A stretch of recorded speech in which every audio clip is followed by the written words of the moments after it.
Well, it is Halloween 2020, and as you can see, I decided to dress up as Clark Kent from Smallville today.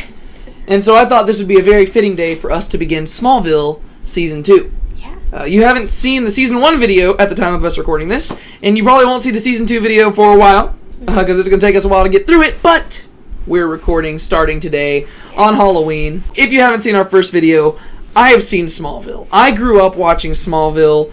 She has not. I have not. She knows nothing about Superman, so that's kind of exciting for me because basically she just gets to watch Smallville and experience it blindly. And that's amazing for me. Like, I love Smallville. It's my favorite TV show. Mm-hmm. So getting to watch this with her has been really fun just to get to see her reactions. Do you remember where we finished off when we ended Season 1? Yes, they were going to the dance. Yes. I already forgot his name, but he went off, the Lana's boyfriend. Whitney. Right? Whitney. Okay, Whitney, yeah, yes. That's his name. He left, and Clark's supposed to take care of her. Clark left to go and save Lana because she was in the car with the tornado, and the girl that he's dating, that's the blonde hair. Chloe. Yes. Okay, yeah. Names, not the best. The best with names. Yeah. Chloe was still at the dance, and she feels kind of like, she's like left by him or rejected or whatever because she's super dedicated to being in a relationship with him. Yeah. Okay, and what do you think is going to happen going into Season 2? Man, I don't know. I would assume that Clark's going to continue to like learn his powers because he's not at his like full capacity yet. So I would assume that he's going to get stronger in the ones that he already knows, and then he's going to unveil some new ones. There's going to be a lot of drama when it comes to like relationships, just because of how like the last episode ended. Who do you like better, Chloe or Lana for Clark? Lana? Why? Yeah. Well, I just think that they both mutually like each other, and they both have like what seems like a natural chemistry, and it seems like both of them being with the other two people, it seems forced. But being together, it seems like both of them would want that, and they like that, so they might as well just be together, you know? Yeah. So that would mean, according to the Smallville fandom, you are a Klana shipper. Klana. Yeah, okay. Klana versus a Clark. Clark. That's a Chloe and Clark shipper, right? Or Klana. Alright, so you're a Klana shipper. I'm also Klana. At least for the first few seasons. What about Lex? What do you think's going to happen with Lex? Oh, I forgot about Lex. Yes. I love him. Yeah. What was the last thing? Last thing we saw with Lex, him and his dad were in the mansion. It started crumbling around them, and Lionel was pinned to the ground, and like that beam was looking down. He's reaching out, and Lex is bleeding, and Lex is trying to decide whether or not he's going to save his dad. Oh, I think he will save his dad because he has such a good heart, and I think if he didn't, that would go against everything that he stood for in all of the episodes previously. So I think that he's going to save his dad. Okay, yeah. Cool. Well, any other predictions going into Smallville Season 2? I don't think so. Okay, well, then we will just hop right in, and we'll catch up with y'all in a few episodes to see if she is correct. Yes.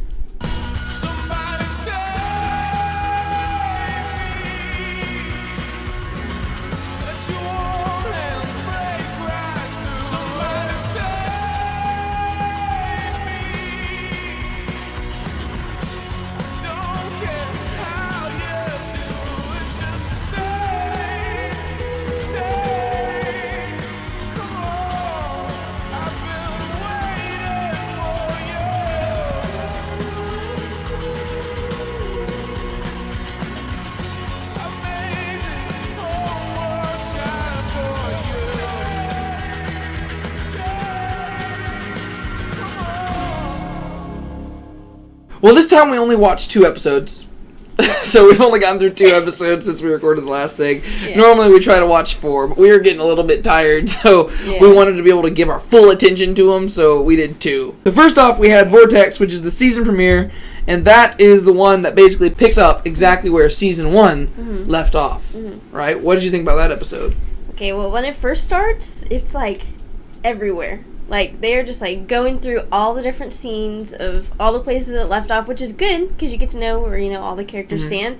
But, like, brain overload situation, because it's, like, the tornado's going on, and there's all these different characters, and they're going back and forth, and the scenes are switching, so it was really crazy. Smallville came out when I was 4 years old, right? So I think it was like season 5 whenever I finally figured out about it, so I went and bought the first 4 seasons, binge-watched all of them, and then started like season 5 on TV, I believe. But I just want to know what it was like for the people who watch season 1 while it was airing, and then they had to wait those agonizing months to figure out what happened. And then season 2, when you get there to that first episode, you're just like exactly what you're saying with how it's like all back to back. I feel like these people, they've been waiting so long to figure out the answers to all these threads, and then they're just like getting all this information so quickly. Yeah. It's like one moment it's like you're with Clark and Lana and you're in a tornado, and then it like cuts and now you're with Richard and Jonathan like running through the forest, and then you're with Lex and you're with Lionel and y'all are in the Luther mansion, and it's like, oh my gosh, it's like cutting back and forth, and you're like, what's going on? If you had to wait multiple months, you've just been speculating. You've been speculating, oh, what's going to happen, and then you're just getting all of your answers like very quickly, and I was like, wow, yeah. So that's crazy. But so we have 3 main storylines going on in this episode, right? We have Clark and Lana, we have Jonathan and Richard, and we have Lex and Lionel. So let's talk about those. Clark and Lana in the tornado. What'd you think about that? Clark's just the best. Like, he's just so good. Always just, he has a really good heart and just goes to help her, and it just warming to the heart. Yeah, I'll say that I think that they probably blew a pretty big portion of their budget in this first episode, because the effects of him being in the tornado, I mean, they don't hold up to today's standards. Right. But compared to all the other effects in the show, I thought they were really good. Like him like being in there and like the shaky cam set, like I was like, wow, that actually looked really good. And I even noticed in these first 2 episodes, a lot of the, like, even the shots of like the cameras, they were a lot prettier. I was like, wow, they stepped their game up now. Like, you can tell that season 1 was very successful, and so going into season 2, they're like, we can up the ante. Whereas in later seasons, you're going to see that plateau where only the faithful are still watching, and so their budget kind of goes down. Yeah. But they also are having to do bigger stuff, and so there's a noticeable drop in like quality and some stuff. But here's the big question that you're left wondering about. Did Clark fly? Right? He's in the tornado at the end of the episode. Yeah. He's talking to his dad. He's like, Dad, I've survived a lot. Being inside that twister, I've never been so scared in my life. I couldn't see anything, and things were bouncing off me. I didn't have any control. I know it could have been the wind, but all of a sudden I was moving toward the truck, and it felt like I was willing myself to do it. It felt like I was flying. so what do you think? Did he fly? Well, they have the rule. They do have the rule, right? No flights, no tights. But I mean, you go back to season 1, he was kind of flying, or it was hinted at. Yeah. Remember, like in the second episode? Remember, he's like flying and he's like having that dream where he's like floating over Lana, but then when he wakes up, he's floating over his bed and then he drops. So, did he fly? I don't know. Maybe. But then the second major storyline was between Richard and Jonathan. Right? Richard Nixon, that's the journalist guy, and he's got this stuff, and then him and Jonathan get stuck beneath the mobile home in like the crypt where the old church was at. What'd you think about that storyline?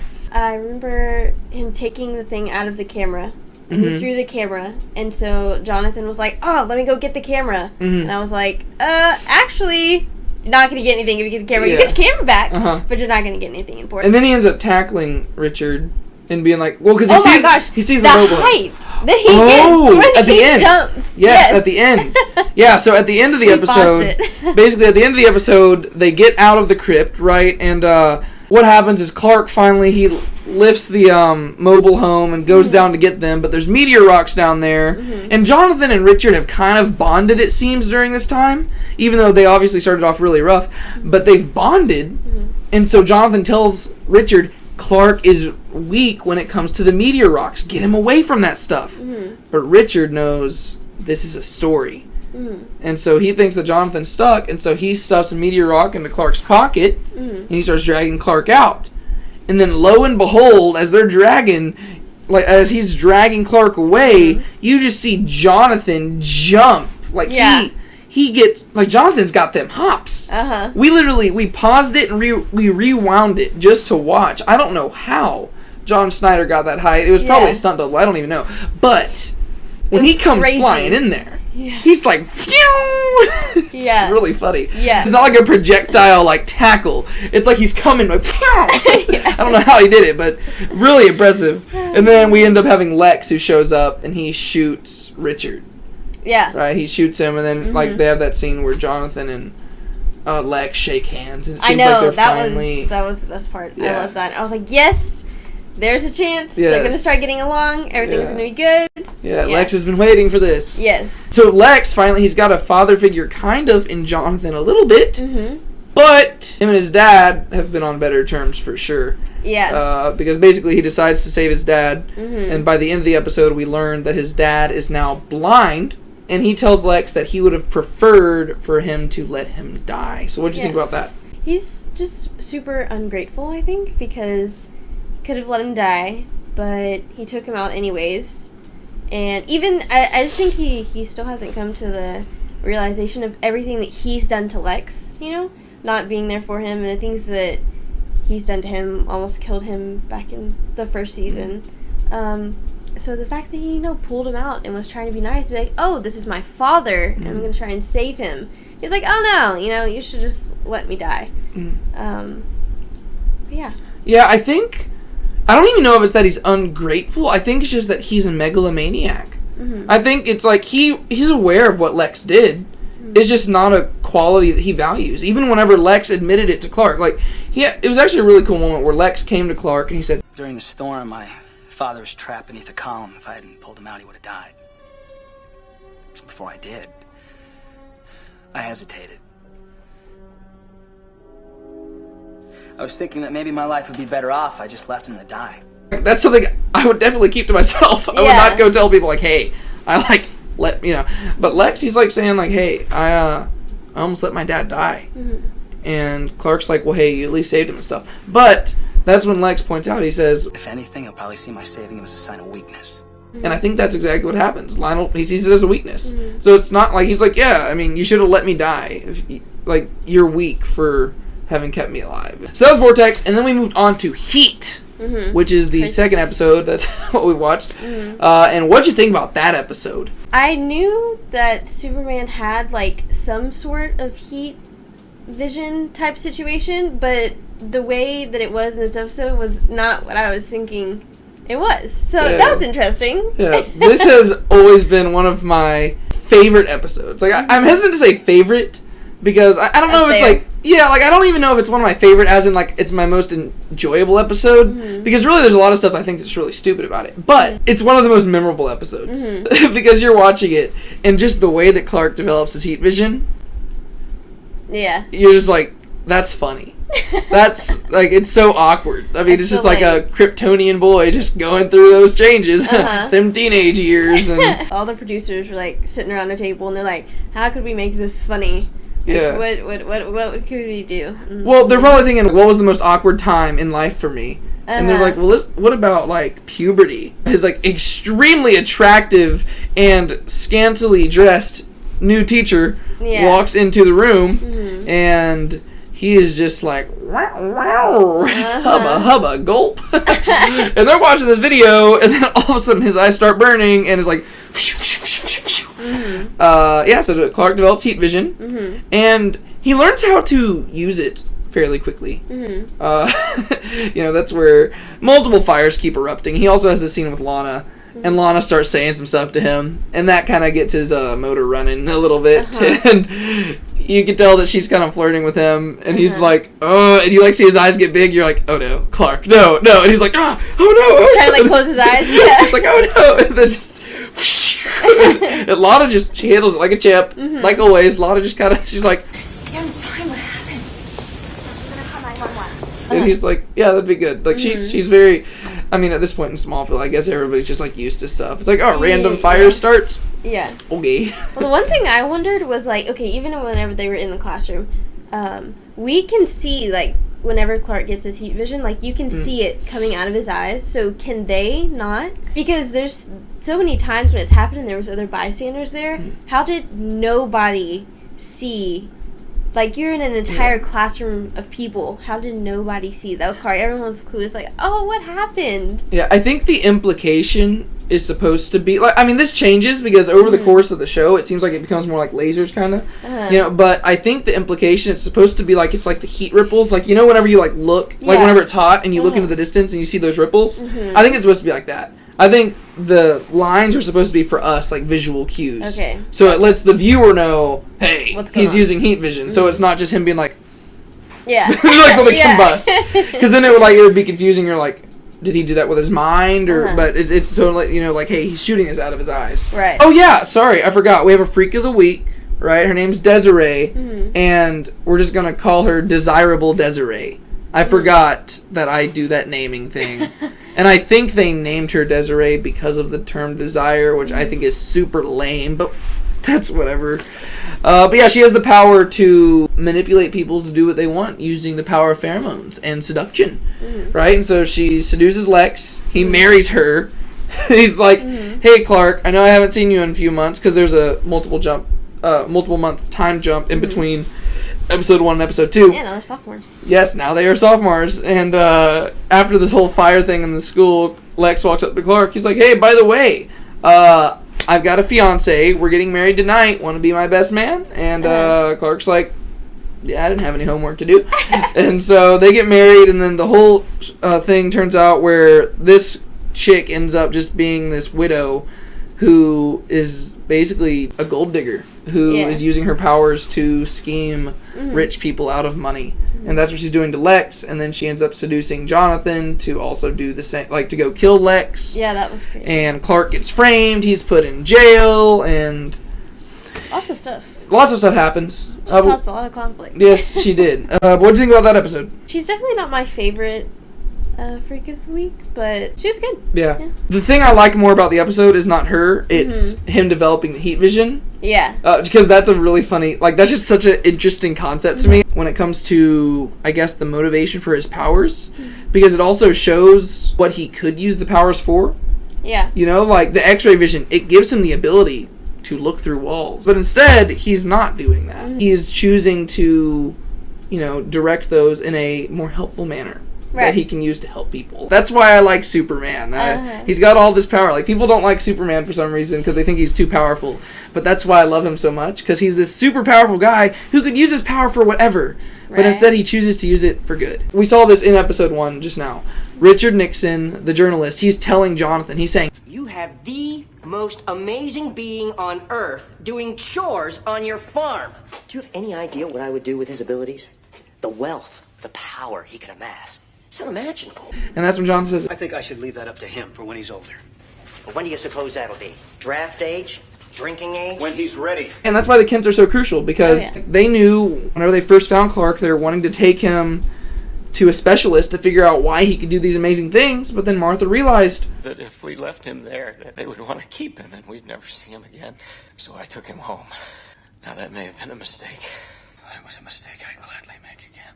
So they end up taking him home, and they want him to have a normal life. They raise him as a normal child, and they teach him how to use these powers for good. Right. And that's why Superman's so compelling to me, because it's the fact that he has that power, yet chooses to use it. Like, that's why, because there's that Jesus parallel, right? Jesus, God in the flesh. He comes, he has the power to do all these things, yet instead he chooses to use them to help people. Jesus isn't just going performing miracles just to be like, hey guys, look at me, look what I can do, ooh, dancing on water or something.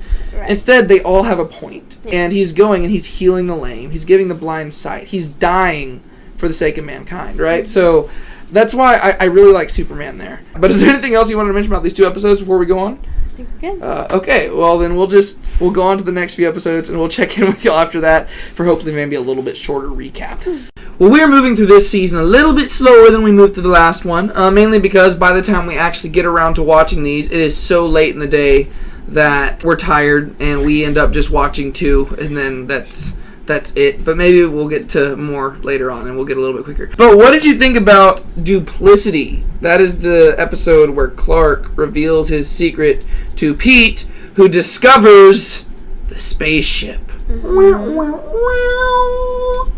What did you think about that episode? I didn't like how Pete wasn't being very loyal to Clark. Like, he wasn't being a very good friend. And I was like, well, if you have, like, we kind of talked about it, if, like, you have this, like, huge secret that, you know, you're not telling anyone, for him to get, like, so mad at him for not telling him, I was like, like, you probably shouldn't be that mad about it, you should probably be, like, a little more supportive. Because, I mean, at least now you know, and, like, nobody else knows, so, you know, there's still somewhat of, like, a close friend for you to be able to know. But then, at the end of it, they redeemed it, and I was like, okay, he apologized, and yeah, by the end they were good. But I think that's a trope that I've noticed in a lot of TV shows and movies. For some reason, when writers write characters, they make these people feel entitled to everybody else's secrets. I don't know if many people would actually feel that way. I mean, some people might. Yeah. But, like, if you were keeping, like, some... I don't know. Like, if you were like, hey, David, by the way, I'm an alien, I'd be like, whoa. Like, I don't think I'd be mad that you didn't tell me. I'd just be impressed that you kept it from me for so long. Especially in this season, I think you start noticing it more with how Pete responds, and then Lana obviously doesn't know Clark's secret, but there's stuff in both this episode and the next episode where, like, Lana, she's just like... She feels entitled to knowing everybody's stuff. Like, she gets mad at Clark because there's the scene where she comes up to Clark. Clark walks into the loft. She's in there, and she's, like, just spying on Nell's. Like, she's looking at her house because she wants to stay away from Nell and her new boyfriend. And they start talking, and Clark, he's kind of bummed out about the whole Pete thing. And he's just like, Lana, have you ever, like, had somebody become bitter against you because you told them the truth? And she's like, yeah. Whitney was actually bitter against me when I broke up with him. And Clark's like, whoa, you broke up with Whitney? And you can see him be like, yeah, nice. Yeah. But then she's like, why? What did you tell somebody? And Clark's like, oh, I wish I could tell you. And then she gets all mad. Yeah, she's like, got really defensive. Yeah, she got really upset. She's like, Clark, I just opened up to you. Why can't you open up to me? And I'm like, I'm over here like, he didn't ask you. Yeah. To give him that information. Right. You volunteered it. So you can't get mad at him when he doesn't open up to you. Right. Because, like, if he had asked her to be more specific, then I could understand it. Right. But instead, she just feels... She's like, let me tell you everything about me. Now you tell me about you. It's like, no. He didn't volunteer that. He was just asking for general advice. Back off. Yeah. But everybody feels entitled to one another's secrets, and Pete's the same way, especially at the beginning, and I like that Clark calls him out. Yeah. Right? Because, first off, Pete's like, what, you thought I couldn't handle it? And Clark's like, can you?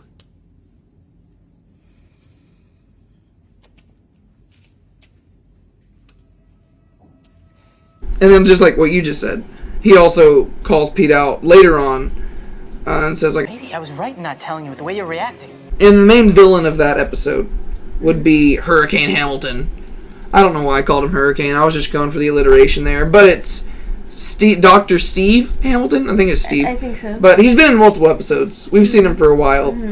And he's finally returned. I guess he's dead now. So this is his final appearance. Yeah. But he's become so obsessed with, like, the meteorite stuff that he's actually become infected by them, by being around them so much, that he kind of has the same thing going on with him that happened to Earl back in the episode Jitters from the first season. So what did you think about that whole plot line?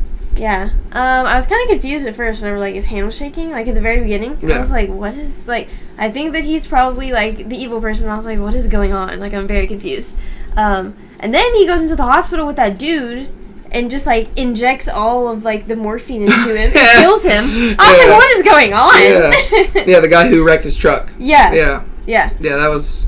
He went full evil. That's when you're like, oh, wow, I guess this guy's bad now. I mean, I guess in the past he'd kind of done sketchy stuff, but I could just be wrong, but I don't think he'd ever been a full-out villain. No. I think he just got really obsessed, and maybe they just wanted him to go out in a bang, but yeah, he kind of just went full villain in this episode. He's like, oh, I need a spaceship and stuff, and I did like that Clark revealed his secret to Pete, and I love the scene when Clark tells his parents, because he does exactly what a high schooler would do, right? Because, you know, Pete, as we find out, Pete's going to be like, he's going to go missing. But in this scene, his parents are like, Clark, you need to go talk to Pete about the spaceship again. You need to see if you can get it from him. And he's like, me and Pete aren't really on, you know, we're not really talking right now. And they're like, why not? And he's like, look, I don't want you guys to freak out, right? And I love that he starts it off like that, because he's about to tell them, like, I told Pete my secret. Right. But I love, he's like, guys, I don't want y'all to get mad. Because, you know, cause that's exactly what you do in high school, right? It's like you did something, you're like, okay, Yikes. Mom, Dad, I don't want you to get mad, but I'm about to tell you something you don't want to hear. Yeah. That's one thing I liked, like the very, like, last scene where they're, like, playing basketball and stuff together. Yeah. I was like, oh, it's, like, it's so sweet, because, like, now he knows, and so Clark can be, like, more open with him, and hopefully we can see, like, their friendship and their bonding to be a little bit closer, but I feel like Clark finally has someone to vent to other than his parents. Like, I think that he wants to seek advice from his parents because, like, his parents know how to handle things and, you know, give him good advice. But to have someone that's a peer that's the same age as you, I think that's kind of cool that he can just be completely open with. Yeah, and you can see that the burden's kind of lifted off him a little bit. But let's move on to episode 4 so that we don't ramble too long. Episode 4 was called Red, and we didn't have a Freak of the Week this week other than Clark himself. Yeah. Because he gets infected by red meteor rock. What did you think about that episode? I thought it was pretty cool. I wasn't expecting that. Because whenever it first opened, it was like with the class rings, and I was trying to predict what it was. Like, they're going to inject kryptonite into it, or like someone's going to like steal one and become like the evil person. But then it happened to be Clark, and I was like, whoa, we're going for a little twist here, something new. Yeah. Yeah. It was kind of funny. Whenever the episode opened up, she looked at me, she's like, were class rings a big thing in high school? Yeah. And no, they were not. I don't know what the writers were thinking here. First off, because Clark and them are sophomores, I actually did purchase a class ring in high school. It was not a big deal. I've never worn it. I just got it as like a keepsake. But that was my senior year. You don't get your class ring sophomore year. I don't think I've ever heard of this. They mainly just needed it for a plot device. You're only going to hear about these rings like once or twice ever again. You're never going to see people wearing them. Yeah. It just needed to happen because they needed some way for him to have this on for an extended amount of time. Yeah. Right? It couldn't just be something he like put in his pocket. It needed to be something like, okay, it's affecting him long term before they realized it. It was also funny because whenever he put the ring on, they said like, how you feeling, Clark? You all right?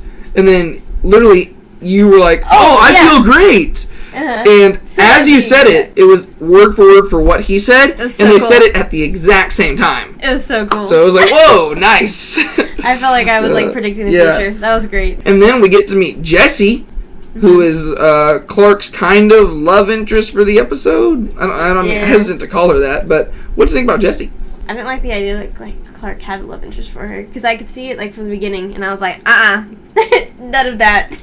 I don't really know what they were going for there, because I think the red meteor rock's supposed to basically make Clark just act on all his inhibitions and desires. Yeah.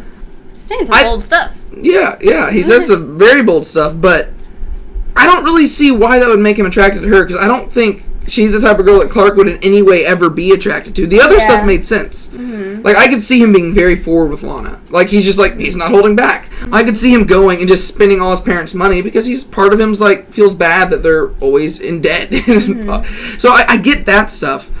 I didn't really understand him being like, oh yeah, there's plenty of me to go around. I'm like, does Clark have like is he a player? Like, is he a player deep down and he's just hiding it? I don't know. Yeah. Because she was nothing like Lana or Chloe, so I was like, it's really off. Very different type.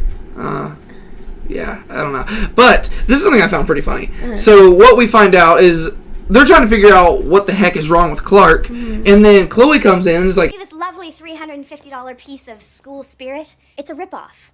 The jewelry company was substituting worthless meteor rocks for rubies to save money.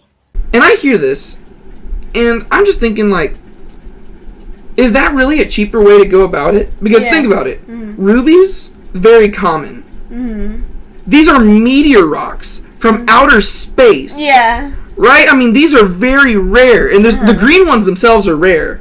You found a rare version of them that are red, and you're telling me that they're like, screw it, just put them in class rings. No, we have museums for stuff like this. Yeah. These are red rocks from outer space that aren't found on Earth. Like, how is that in any way cheaper? Like, who did this? Who was the geologist who was like, yeah, scrap it? Like, they need to be fired. And so Clark, he's infected by this stuff. He's just acting on his inhibitions. He goes up to Lana, starts making out with her at work. Yeah. What did you think about that?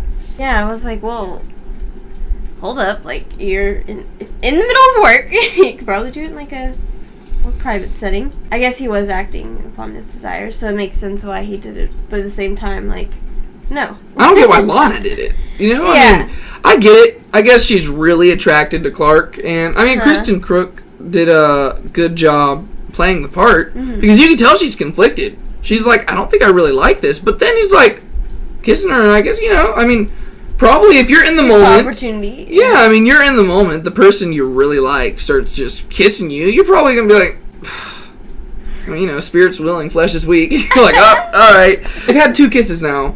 Both of them have been when they're, like, infected by something. Yeah. First was in season 1, episode Nicodemus, whenever Lana had, like, the kryptonite flower thing, and then now they've kissed a second time, and Clark's infected. It's like, I just want them to, like... Not actually a true kiss. Come on, either part. Yes. Yeah. But then Clark also meets Lionel in this episode. There's not much to say about that. I just wanted to mention it because they finally meet, and this is the scene where Clark goes in there, and, you know... He's just talking with blind Lionel, and then, like, that one guy comes in, and he's, like, going to shoot, and then Clark, like, grabs the gun. He's like, he shoots into his own hand. Yeah. And Lionel's like, what's going on? Because he's blind. Obviously, he's like, I don't know what's happening. I hear noises, but I can't see it. But by the end of the episode, he is talking to Lex, and he's saying, you should keep me informed on your friend Clark Kent. He's a very extraordinary man. And then, like, he's got, like, the bullets in his hand. You're like, so what did he do? Did he just, like, crawl around, like, looking for the bullets? This blind Lionel. Around. And then one thing I found funny was Lex immediately recognizing Clark's coat. I wasn't aware a $2,000 coat came with a backbone. What's going on? You can tell Lex is just... Yeah, Lex just immediately recognizes. He's like, I know that brand. Clark, you wear flannel. Why are you wearing a $2,000 jacket? Like, I've eyed that jacket. I didn't even buy it. I'm super rich. Why do you have that? I thought that was kind of funny. Yeah. Two things that I wanted to mention at the end, just because I think they're kind of cool.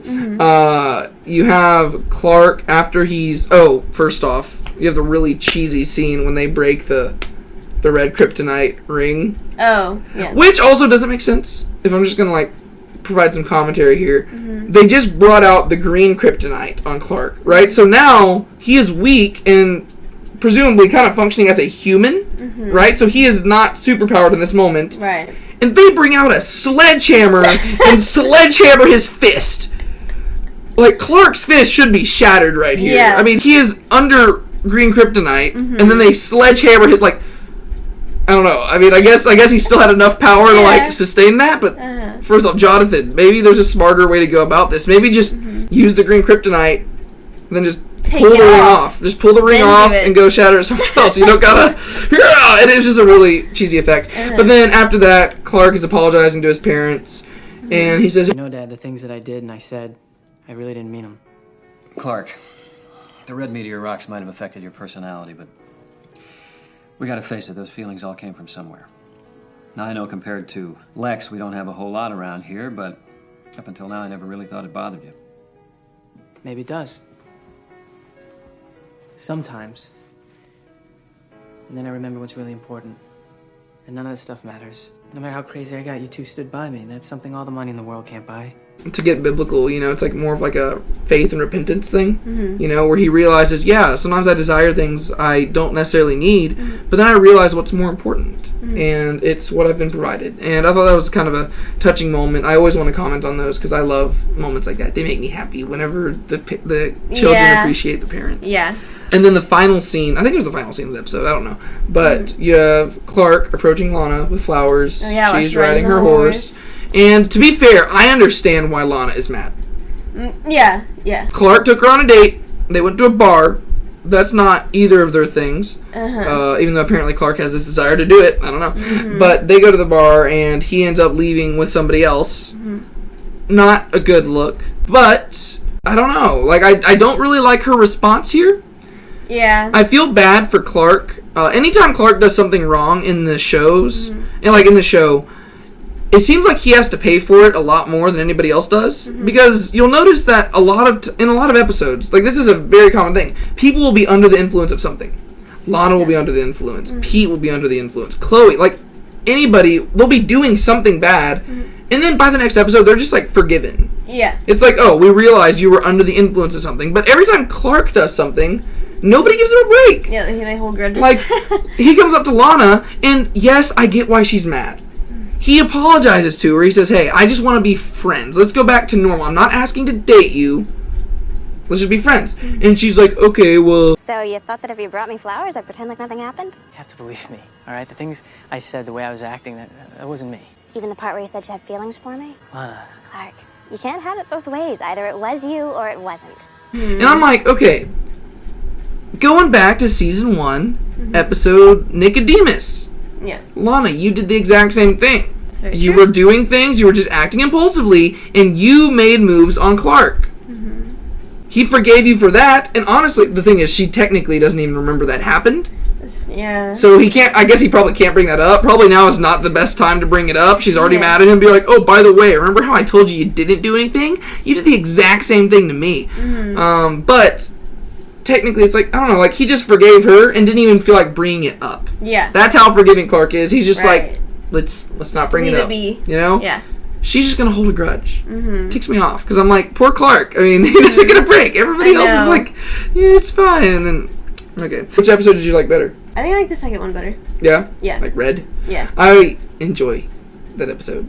I enjoy the episodes where Clark's on Red Kryptonite. Spoiler alert: this isn't the last time he's gonna be on Red Kryptonite. Okay, that's fun. Yeah, I really enjoy. They end up bringing in a bunch of different types of kryptonite. Oh, really? Yeah, there's way too many. Like, there's a point where you're like, really? Like, how many are there? But yeah, so there's episodes 3 and 4. We will get back to you with whatever next episodes we watch. Yes. Okay, so we've watched 2 more episodes. We've gone through episode 5, Nocturne, and episode 6, Redux. Yes. So Nocturne is the one. Oh, first off, we've got 2 more Freaks of the Week. We got Beastly Byron, and we got Krusty Chrissy. I don't really like the name of that last one, but I thought it was fitting because she gets really old and crusty. So we'll get to that, though. First, we have Nocturne, which is the one about Byron, the kid, who is actually played by Sean Ferris from Never Back Down. You haven't seen that movie, but I'll show it to you one day. He plays basically this almost vampire beast character who can only come out in the night, because when he comes out in the day, he's a beast. But you don't know that for the majority of the episode. You actually don't learn that until like really halfway through, whenever you actually have Clark taking him out into the light. What did you think about that episode? I was really confused at the beginning whenever she found the note, and I was like, okay, like, who gave the note? Then we figured out that it was him, and I was like, okay, he's been locked away in this cellar, basement, whatever it is. How does he know who Lana is?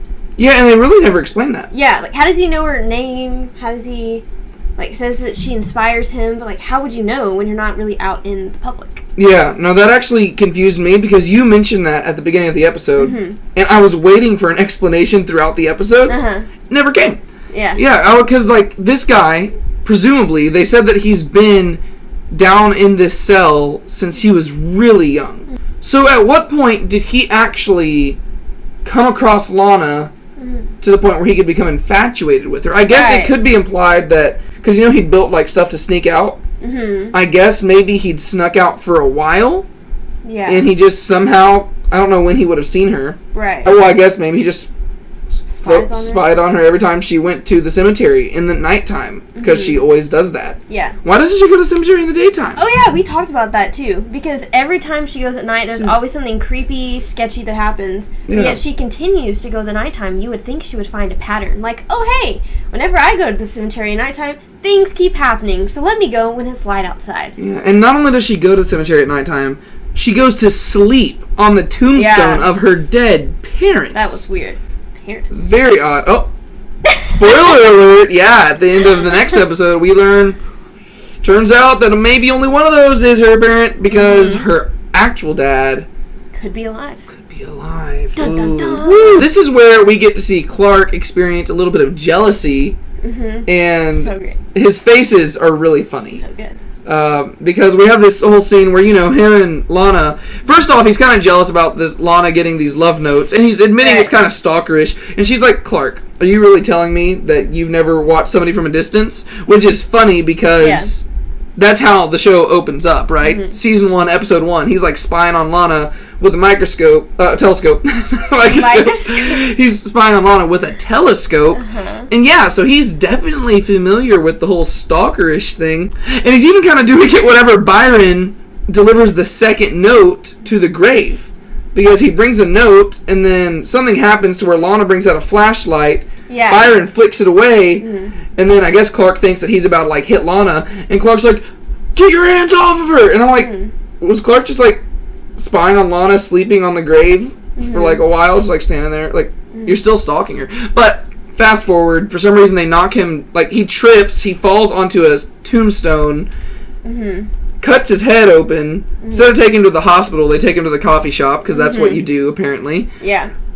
Guess, whatever. And so they go there, and then he starts quoting some poetry to Lana. Mm-hmm. And you were really entertained by Clark's faces at this point. Yes, they're so good. So good. Yeah.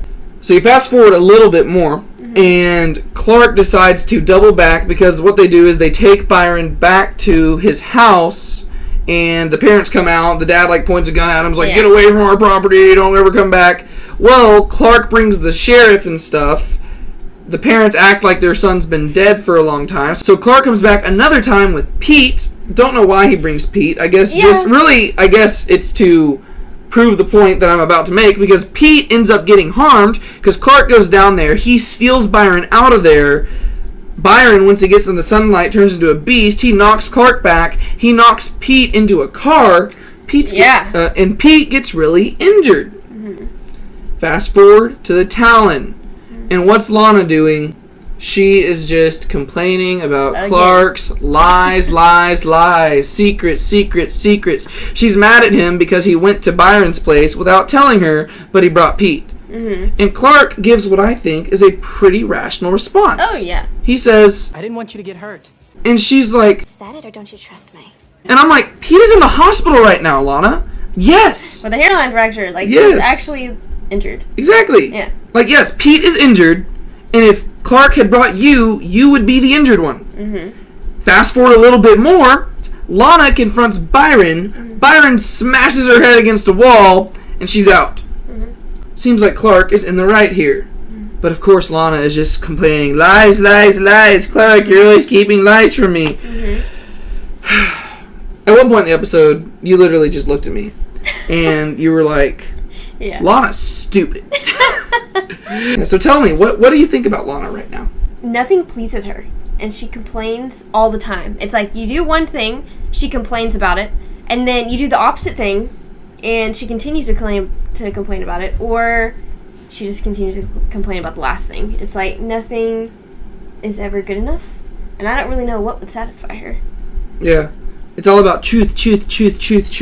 Yeah. You're always keeping secrets from me, Clark. You're lying to me, Clark. It's like, oh my gosh. Mm-hmm. Shut up. She feels so entitled to knowing everything, but then the moment Clark does reveal something, she gets mad at him and just gets upset with him and gives him the cold shoulder, and it's like, well, no wonder he doesn't want to tell you everything. Mm-hmm. And then at the end of the episode, after Byron's had his whole thing where he turns into a monster and he goes crazy, Lana's like, hey, don't worry about it. I know it wasn't you. Literally in the last episode, in Red, you were mad at Clark because he was acting in a different way, and you said, you can't have it both ways. Either it was you or it wasn't. Yeah. But then right here, she's hypocritically looking at Byron being like, hey, don't worry about it. I know it wasn't you. But Byron demonstrated that he still had compassion for Lana, even in his beast-like state. So Lana, you dang hypocrite. Oh my gosh. Inconsistent. Yeah, it's like, my relationship with Lana here is almost a lot like Clark's. It's a love-hate relationship where sometimes, when Lana's good, she's so good. Yeah, she and there are scenes with Clark and Lana, and I'm just like, oh. I remember growing up, I wanted them together so badly. Mm-hmm. But then there's scenes like this, and I'm like, oh my gosh, Lana, you drive me nuts. Even the last scene of the episode with Clark and Lana sitting on, sitting in front of the haystacks and stuff while he's doing his chores. It's supposed to be a good scene, but I'm just frustrated because Lana is just... yeah, because she brings the subject up again. Yeah, she just keeps bringing it up. But then we fast forward, and we go to episode 6, which is called Redux, and that's the one we just finished. That's the one about the girl... Really, she's not the main storyline. There's actually a bunch of storylines, and really, this is probably the Freak of the Week we focused the least on. But this is the girl named Chrissy, who's a cheerleader, and she's apparently been alive for over a century.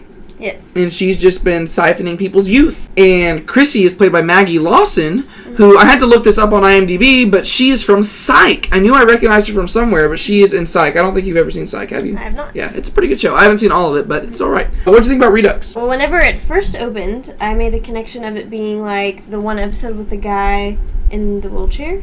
But it's the reverse of that. Yes. Because he turned young, but this time whenever they went in the water, and then they came out, they became old. Yeah, that's Hourglass, I believe. Was that? Okay. Yeah, that was the one where we also had the fortune-telling girl. Actually, yeah. You know what I'm thinking? Real quick, hold up. I'm going to look this up. So Hourglass was actually episode 6 of season 1 of Smallville, and this is episode 6 of season 2. Oh, wow. Right? So in That's Hourglass, yeah, like while you're talking about that, it clicked in my mind. Yeah. So Hourglass, we have the guy who's old and he turns young. Here we have a old girl who has to steal youth from other people. Right. Right? So that's kind of cool. But what else do you think about the episode? It wasn't my favorite. I mean, I wouldn't say... I mean, I guess it's not uneventful, but it just wasn't one that, like, stuck out to me. Mm-hmm. It was okay, but I didn't really enjoy it that much. Yeah. I enjoyed the 5th episode more than I did the 6th, and I had to, like, compare the two. Yeah.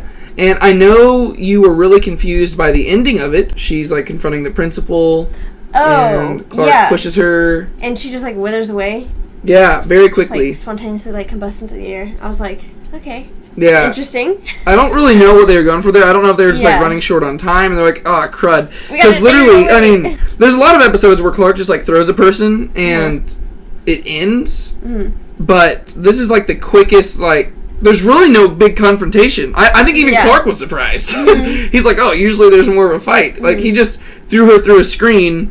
And he was, like, helping out the new principal guy, and then he ran around. He's like, Chrissy, what the heck? And then, like, there's just, like, glowing lights, and she's dead. So it was like... Yeah, it happened really quickly. This is probably the highest student death count in an episode. Like, there were, like, what? 3 students who died? Because she killed 2 people, and then she dies. That's 3 student deaths in one episode. I don't know how many days this episode was supposed to cover, but dang, Smallville High School students, they probably got to be going through something, you know? I mean, whoever's the counselor at Smallville High School probably gets paid a whole lot of money. Yeah. Because you probably have some pretty traumatized students, like 3 student deaths in a week. Woo! But that's whenever we had talked about, what was it? Was it Chloe, Clark, and Pete, and they were in the hallway or whatever, and they were talking about one of the deaths, and we were like, they said it so casually, and they seemed like they were just completely fine with it. And it's like, oh yeah, it's a normal thing. Yeah. Welcome to Smallville. Hey, did you guys hear about Russell? They found his body behind the town. I just saw him yesterday. What happened? He aged like 100 years. The police thought it was some old homeless guy until they found Russell's license in his wallet. 2 Proteria deaths in 2 days. What are the odds of that? They're not sad or anything. Yeah. They're just like, wow, that's crazy. Interesting. I just saw that guy, huh? These poor Smallville students, they've just become so calloused against death that they're just like, oh... It's expected. For a place called Smallville, I'm surprised that they have so many students left because they're all dying. Oh, but fun fact about this episode, and let's see what you think about this. This was actually the first episode that was filmed in season 2. Oh, really? Because what they actually did is, if you remember, season 1 only had 21 episodes, and season 2 has 23 episodes. That's because typically there's 22 episodes per season. And what they actually did is they filmed this episode immediately after filming the finale of season 1. So they actually filmed this one before they had the majority of season 2 written. And so that's why whenever you actually compare stuff in the episode, certain things might seem off. Oh. Right? So you'll notice Pete doesn't seem to know Clark's secret in this episode. Like, there's little things, like, it's not overtly seen, but whenever they're swimming in the pool at the very beginning, Pete's like, I definitely think you're on a rematch. My foot slipped on a dive, ruined my rhythm. It's funny, I thought you were just slow. You could just take it as Pete being like, you know, just like teasing. Joking with him. Yeah. And then later on, whenever they come into the theater, and Pete's like joking around, and then Clark comes in, and he's like, just go lock the door. Don't let anyone in. Well, Pete runs out, and that's because Pete doesn't know Clark's secret. Oh, he told him to go lock the doors. Yeah, he's going to go lock the doors. Yeah, so he's just trying to get Pete out of there so he can go do something. So there's little details like that. You also, like, even the relationship between Clark and Lana, it's a lot more relaxed in this episode, whereas in the previous episode, I mean, they reconciled at the end, but in this episode, there's, like, no tension whatsoever. And so, that's why. So that's really interesting. Yeah. So see, I don't think I would have picked up on like the Pete thing because I mean, like you said, it was kind of more like subtle details. But whenever he went to go like lock the door, I would just think that would be like, okay, make sure nobody else comes in here because you already know, but I don't need anyone else to know. And then I would think that whenever it was doing like the whole swimming part, and he was, I would think that was him just joking to like. Oh, it's like a secret that me and you know. Yeah. Like, I can joke and you know that I'm like not actually, but in public, like I have to joke so other people don't know that I know. Yeah. So, that's kind of interesting. Yeah, so they played it off really well because it seems like maybe they knew where they were heading with it. And there's certain plot lines that they obviously knew they were going to go down, like Lana and her dad. Like, she's going to figure out that her dad is alive. Spoiler alert. Yeah. And some of the future episodes are going to deal with the aftermath of that. Yeah. And so they did know that plotline was going to be there, and so they planted that. But there's a lot of things, like, that's why I just found it interesting that you said, well, this episode isn't really my favorite. Well, that's because it really doesn't contribute much to the overall plot. Yeah. Like, it really doesn't progress the season along or anything. It was more just, they had the budget, and they wanted to film this episode, but they had to push it off till the next season, and it wasn't really the strongest episode. It's actually a pretty weak episode. That's why there's also a bunch of plot lines in there that, you know, it's like you got the grandpa plot line, you got the plot line with the freak of the week, and you got all these different things. You got Lana's story, like, all these different things converging, because it just, like, it's just kind of a mess. And they're like, okay, we're not going to put it at the beginning of the season because you want the first few episodes to be like really strong episodes, right? And so you save it. Okay, 6th episode, we'll throw it in there and then move on. Why do you think it's called Redux? I don't even know what Redux means. I don't know, but Nocturne, I figured that out before we started filming the video, because he was telling me the names of the episodes, because I don't think you had told me before we started watching them, and he was like, okay, episode 5 is Nocturne. I was like, oh, that's clever, because he works at night because he can't be in contact with the sunlight, so it's like he's nocturnal. I was like, that's pretty interesting. And then I tried to figure out what a redux was, and I was unsuccessful. Yeah, but so redux, it literally just means to be revived. It means brought back or revived. It's an adjective. Oh, okay. So I guess it's just because the girl, becoming younger. Yeah, she just revives herself by killing other people. So that's cool. Also, how did she get her powers? I guess she isn't. She isn't technically a freak of the week because she's not influenced by kryptonite. Yeah, or like meteor rock.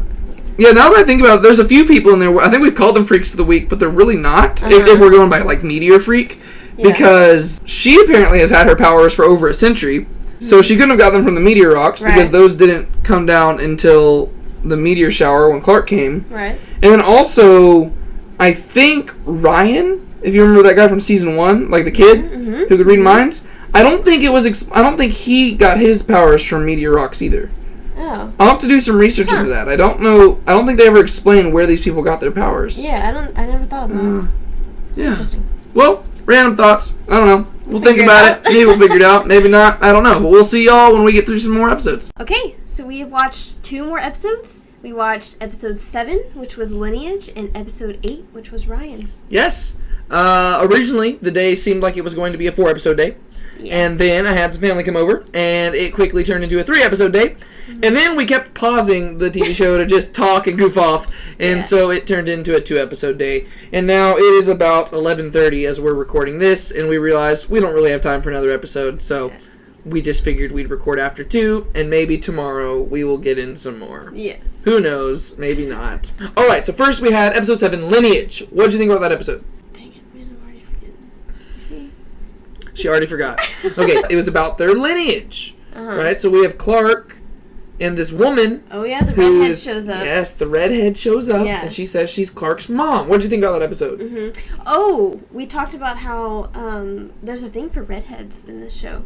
Especially with Lionel. Yeah. Because the girl that showed up in, I don't remember which episode, but she was a redhead that he had like an affair with. And then she was a redhead. This chick was a redhead. She has, and then Lex had red hair. Oh, yeah. So presumably his mom had red hair. Yeah. I think his mom shows up. I don't know if she has red hair or not, but presumably. Yeah. And then also, remember he was kind of flirting with Martha in that one episode. Oh, yeah. She has red hair. So, like, with Lionel, you got a thing. He's definitely... He has a type. Yes. And also, I noticed that there's a lot of flashbacks in this episode. Oh, yeah. And I thought they did a really good job making Lionel look young. They also did really good with the transitions, too. Like, in between flashbacks and then real time. They did really good. Yeah, they would do this thing where it would be, like, on the person, and they would, like, rotate, and, like, the flashback would take place in the same location. It was actually pretty cool. Like, that was smooth. We were noticing that. We're like, ooh, I see what you did there. Good directing. So, what'd you think about the redheaded chick? I wrote her name down. Her name is Miss Dunleavy, I believe. Whenever they first introduced her, and she kind of started talking, first little bit of dialogue, I was like, there's no way that she's Clark's mom. And I was like, I thought that it was... that she wanted his powers, and so she was trying to take advantage of him, and so it wasn't like actually his mom. So I called that from the very beginning. At her introduction, Clark speeds to school, Martha and Jonathan are driving away, and then Homegirl just walks out. Yeah, she just like walks out from hiding behind the barn And she's like, ah, and then she's like just strolls into their house, and I'm like, okay, maybe keep your door locked or something. I guess this is just Smallville, Kansas. They just don't expect anybody to stroll in there. Well, people seem to intrude a lot in Smallville. That's fine. But she just goes in there and starts looking at stuff, and that's like creepy. Oh yeah, like, I would looking at pictures and all that stuff. Like to me, that's creepier than somebody coming in and just stealing all your stuff. Yeah. I don't know. I'd feel more comfortable with somebody breaking into my house and stealing my stuff. Don't do that, please. But I'd feel more comfortable with that than somebody coming in, looking at my pictures, running their hands along my pictures, and then leaving. Yeah. And then finding my child at school and saying, I'm your mom. Gosh. Okay, whenever that happened, both of us were like, whoa, because it was like on Clark, and then he like closes his locker, and she was just standing there, and we were like, hold up. I mean, like, you can sneak up on a guy with superpowers, good for you. Yeah. And then in this episode, Clark and Chloe get into a bit of an argument. Oh, yeah. And Clark says some pretty harsh stuff because, well, first off, he figures out that Chloe has still been researching into him, which she said she wasn't going to do, and she shouldn't be doing because he asked her to stop. But Chloe is Chloe, and she's going to do what Chloe's going to do. And so, of course, she keeps looking into him, and she basically is the reason why this Dunleavy girl finds Clark. Yeah. And so Clark lashes out at her, rightfully so, but then he says some things he shouldn't say, and he's like... If you want to find somebody's mother, find your own. I know where she is, Clark. The difference is she's not interested in me. Okay, so I don't think it's right for Chloe to kind of like invade his privacy. I do see where Clark is coming from, but at the same time, I feel like she also isn't doing it with those intentions. Oh, no, yeah. Like, you see how dedicated she is to, like, being part of the newspaper and all that kind of stuff, and even... I don't remember which episode it was, but the time when, like, Lana was kind of created, like, became the head person of the newspaper or whatever, she got really defensive about it because she was so passionate about it, and she's like, I can't believe that you would take my spot and all that kind of stuff like that. She ended up getting it back. But you see that she really loves being a part of that, and so I genuinely think that she's just doing that because she is so curious, and she sees it as a job. And that's just kind of, she's passionate about it, and she finds it interesting, and she's not meaning to do any type of harm. I don't think she would intentionally try and make this lady come and chase after Clark and, you know, breaking into his house and all that kind of stuff. I don't think she would intentionally think that all those repercussions would come. So I kind of feel bad for her. But at the same time, I'm like, okay, but he did tell you to stop, so you probably shouldn't have taken further steps after that, but... Well, and you can see that after he calls her out on it, even despite all the things that he says, like, she knows that these are coming out of anger, and she realizes that she was in the wrong. And so she is pretty shaken up after that, and they actually do mend the relationship much quicker than any of their other arguments really in the show. Like, in the episode, they get over it, and they kind of just get back to working together and stuff, because they both realize they were in the wrong there. But I think, honestly, like what you were pointing out there, kind of demonstrates that all the characters in this show seem to have an issue with, like, obsession. Yeah. You know? You see obsession in a positive way and in a negative way. Like Chloe, she's got obsession in a positive way. She's wanting to help people out, but almost she goes too far. Obviously, she has feelings for Clark still, and so that could be part of the motivation there. She's wanting to help him find his parents. But I think she would probably do this for any of her friends, and she's just a little bit obsessed with finding... She wants all the answers, and that could go a little too far. But it's out of this desire to help people. On the flip side, you have people like Lex, who is obsessed with finding answers for his own benefit, and that's why this wasn't addressed in these episodes, but in past episodes, we've seen him obsessing over figuring out the whole car accident thing and trying to figure out all the stuff about Clark. On Lex's side, we also have Lana, who's obsessed with secrets and stuff like that, which is addressed a little bit in here, whenever Lana is like, hey, Clark, so I heard you and Chloe got in a fight. I'm assuming this falls into the whole bag of Kent family secrets or whatever, and I'm like, Lana, you need to chill. I just want a conversation between Clark and Lana where it's not about secrets. Yeah. That's honestly what I miss. That was season 1, Clark and Lana. That was amazing. Yeah. Now it's all secret. Yeah, the time when you really want them to be together. Yes. That's when it's like ultimate ship them exactly. Together. Lana went to find her real dad. Yes, Lana did. Henry Small. Yeah. From the Smallville Smalls. I guess the town was named after his family. What did you think about that storyline with her finding her real dad? Whenever they originally had the picture a few episodes back, I didn't actually think that she would act upon finding him. So whenever she actually did that, I was like, okay, that's pretty cool. Yeah. I didn't really know how that was going to like play out, how it was going to go. But whenever he came to the coffee shop, I was really excited because one of the first things that he said whenever she walked in was like, oh, you own you own the Talon. The Talon, yeah. he's like, you in the Talon? He's like, oh yeah, have you been there? And he was like, no, I'm like never stepped foot in there. And so then he actually came, and I was like, yes, there's effort being shown. He wants to do it because he wouldn't step foot in there otherwise. Yeah, that was a pretty heartwarming scene where he's like, I'm not sure if I'm your father, but I'd love to find out. I was like, oh, yes. Yeah. And then I like that they addressed the whole Clark's adoption thing. Oh, that's just like an interesting concept. I don't think there's any other Superman medium that's ever taken the time to address it, because there's really never been a show like Smallville that's focused on that part of Clark's life. If you think about it, that's actually a pretty interesting story. Like, these people found a baby in the middle of a cornfield. Just took him. Yeah, I mean, you have to have some sort of adoption papers and stuff, so I liked how they used that to explain why Jonathan doesn't like Lionel. Yes. And they saved that till the very end of the episode, because throughout the whole thing, Clark's like, well, it seems like Lionel helped you. Mm-hmm. Like, Lionel's doing all this stuff to help you out. Mm-hmm. Why do you not like him? And then at the very end, you see, oh, Lionel did help him, but he was like, but I'm going to need a favor. Mm-hmm. You know, the Ross family, which is like Pete's parents, right? You know, they don't want to sell me their cream corn stuff. And so, basically, Jonathan convinced them. And remember how we've seen how Pete doesn't like Lex? Say that. Well, now it's like, puzzle pieces it's put all together. Clark's family's fault. It's like, oh, that's terrible. But Lex, he did seem excited at the possibility of Clark being his brother. Yeah. You know? Yeah. For somebody who is obsessed with knowing the truth, like we've already talked about, this seemed like one of those places where Lex really was wanting to almost ignore the truth just for the sake of having Clark as his brother.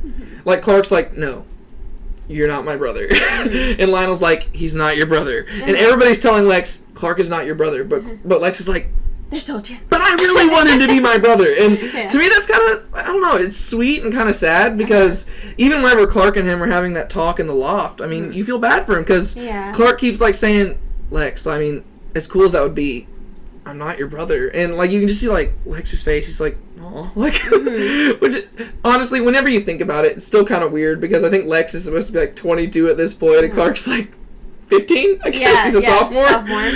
So what do you think about it? That's kind of odd, but you don't think about that. Whenever you see them acting that way, you're like, oh, you buy it. You're like, yeah, he really wants Clark to be his brother. And then one other thing I wanted to address before we move on, this is not even something to really talk about, it's just something that I thought was funny. In the first flashback scene, Jonathan goes to, like, he's, like, running, and he's, like, trying to find, like, somebody so he can, like, load up the spaceship, and he comes across a truck, and I guess he knows the guy. I think the guy's name's, like, Teddy or something. He's like, hey, Teddy, and then, like, the guy's dead. And he handles that really well. He's like, oh, I guess my friend's dead.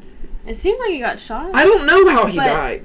I mean, because there was like a yeah, it looked like a bullet hole in the window, but there was nowhere on him that seemed like he got shot. Like, it seemed like the meteor ran him off the road or something, but then it looked like a little bullet hole. Like, was it just like a fragment of a meteor? I don't know. Yeah. It was very odd. There was like a little hole in the windshield.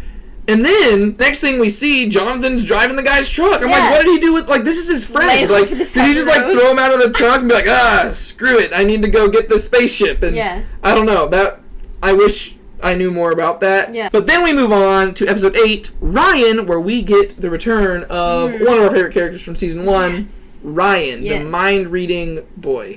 What did you think about that episode? Ryan, I think, is one of my favorite, like, I guess you would say, like, drop-in characters. What are they called? The freak of the week? Well, yeah, he's a freak of the week, kind of, other than the fact that, as we learned in this episode, his powers didn't come from the meteor rock. It actually came from, apparently, a brain tumor, which, I will say, Lex just dropped that bombshell, like, he just dropped it very casually. He's like, when I was looking into Ryan's condition, I found that some scientists think the type of tumor he has can give a person ESP-like abilities. Is that like a thing? Are there doctors who have those types of... They specialize? Yeah, is that like I almost kind of preferred it when we didn't know how he had his powers. I mean, I get, like, it needed to serve that purpose in the episode, but the way Lex dropped that, I was like, oh, is that a thing? Like, people think that? Okay. But yeah, so you like Ryan. Yes, he's, like, one of my favorite characters that kind of comes in, and so whenever I found out that he was coming back, I was really excited, because I not only like his character, but I think the reason that I like him so much is because of him and Clark's relationship, and you get to see Clark kind of be a big brother, and it's just, I love it a lot. Which makes the end of the episode really sad. I know. Because Clark even refers to him throughout the episode. He's like my little brother. Like, whenever he's wanting to go save him, he's like, I can't just stay here. He's my little brother. I gotta go save him. Yeah. And then, I mean, he does a lot of trying to save Ryan, and I did like this. I like the episodes whenever Clark cannot save somebody, because it reminds him that he has all these powers, yet there's some things that are beyond his control. Right. Right? Like, yes, he can jump into a tornado and save somebody out of a car, but he can't save somebody who has a brain tumor. Right. Right? He can't save somebody who's got just like a disease. He can try. I mean, he can run 425 miles to go stop this plane, and he can be like, I need your help, and he can bring that specialist who, the specialist, missed his flight to go do this surgery. But, I mean, to be fair, it bought Ryan a few extra days, so I guess it wasn't a total failure as a surgery. But Clark can do all these things, but he can't save everybody. That's a good story beat. There's little things in episodes where I analyze them. I'm like, that's kind of funny. So Clark goes to this hospital or wherever where they're conducting these research experiments on Ryan, and he goes and he's like, oh, I'm looking for a guy named Ryan, and they say there is no guy named Ryan here. And then Clark proceeds to find Ryan and break him out. Yes. And they come track him down to Clark's house. And they're saying, what did you do with Ryan? And Clark's like, I saved him from you. If I were Clark, I would have said, I thought there wasn't a person named Ryan at your place. Yeah. I left. Would have been smart. That would have been the smart thing to do, and they wouldn't have been able to say anything, because that's exactly what they told him. But instead, he's like, I saved him from you, which caused a lot more drama. Because then, he admits, yeah, I found him, I did this stuff. He should have just been like, what, Ryan? Yeah. I have this one note. I don't even know what this was a reference to. But it literally just says, Lex is freaking dope. Well, he is. Yeah. So that's just a general note. Yeah. I think I remember it. It was from whenever the people approached them at the house and they're saying, we gotta take Ryan away. Yes. And then Lex just pulls up and got it covered. Right whenever it happened, you were like, oh yeah, Lex coming here to save the day. Lex hops out with his little driving glasses on. He didn't have those in season 1, but in this season he's wearing them all the time. Every time he's driving, he's like, he gets out with his glasses. And he's like, by the way guys, I got a restraining order against this doctor, and I'm gonna have my lawyers prepared to sue you if you try to fight it. And Lex just comes in, saves the day. Love Lex. He's awesome. But also, it's really funny because he calls Clark out because he's like, Clark, why did you this is earlier in the episode. He's like, Clark, why did you bring Ryan to my house? Yeah. And Clark's like, well, I knew my parents would freak out. And Lex is like, kidnapping has that effect on people. Lex, he's funny. But then he follows through and he says, Clark's like, oh, I shouldn't have gotten you involved. And Lex is like, no, it's all right. I'll get my lawyers, the specialist from Metropolis. He's like, I'll get them here. They'll help us out. We'll figure out what we can do. Yeah. We will take care of Ryan. Yeah. Kind of going off what you just said, I think that shows how, loyal Lex is. I think he's one of the most loyal characters in the show. Because, his dad was dying, and his dad tried to kill him, but he saved his dad. Yeah. And now Clark has kidnapped someone illegally, brought him to his house, and he's like, oh yeah, no worries. I got his back and yours. Got it covered. Lex just takes care of everybody. Yeah. Everybody who needs help, Lex is like, I got you. And he does it so selflessly. He doesn't expect anything in return. He's just doing it out of the kindness of his heart. Well, the only thing he wants is their friendship, right? Yeah. And their acceptance. That's it. That's all he wants. Yeah, he doesn't want materialistic things. He doesn't want money, anything like that. And then the final thing that we have to talk about in this episode is that Lana is now going to be living with Chloe because Nell is moving away. And in preparation for all of this, right, there's this whole drama where Lana's trying to figure out, oh my gosh, am I moving away? It's funny because the last time Ryan was in an episode, we had that thing where Lionel was offering Lex a job in Metropolis. Yes. And so Ryan's like, don't worry about him. He's going to leave. Lex's father offered him a new job. And then now this time Ryan's back, he's like, Clark, Lana's moving to Metropolis. Every time Ryan's around, it's like people are leaving. But Lana is trying to figure out where she's going to live and stuff. And then eventually she's going to go move in with Chloe. And this is where Clark says, she won't be the girl next door anymore. And then I love what Lana responds because she just calls Clark out on his creepy stalkerishness. Oh my gosh. Because she's like, but maybe now you can give your telescope to Ryan. Clark's like, yikes. Because that's one of those things, I'm glad they addressed it. I think they probably went back and rewatched the first episode of season 1. Because whenever you watch the pilot, you're trying to introduce people to Superman. Right? He's supposed to be the best guy around. And in the first episode of season 1, in the pilot episode, the first episode of Smallville, you have him looking through a telescope, spying on the girl that he's attracted to as she's hanging out with her boyfriend at her house. Yeah. Probably not the best first impression. I don't know if that's just a 2001 thing where people were just more innocent and it didn't look as bad, but I don't know. By the next year, by the time we get to season 2, they realize, ooh, that's an invasion of privacy, and so they kind of have Lana call him out on it. Yeah. I thought it was pretty funny, so I'm glad they did that, just because I think Clark needed to be called out on it. Yeah. So I hope that he doesn't do that with any future love interests, because that's creepy. Do you have anything else to say about these episodes? Which one was your favorite of the 2? Okay, I was thinking about that because I know you ask that question every time that we watch, but I've liked both of these episodes a lot. I really don't know which one's my favorite because I like the flashbacks in the first one and like artistically love it a lot. And I've realized that that's something that I really think about whenever I watch episodes is the aesthetic part of it and like how it's artistically filmed. And I also think about behind the scenes a lot. So whenever different scenes happen, I think about, a group of people sitting around a meeting table and they're like, okay,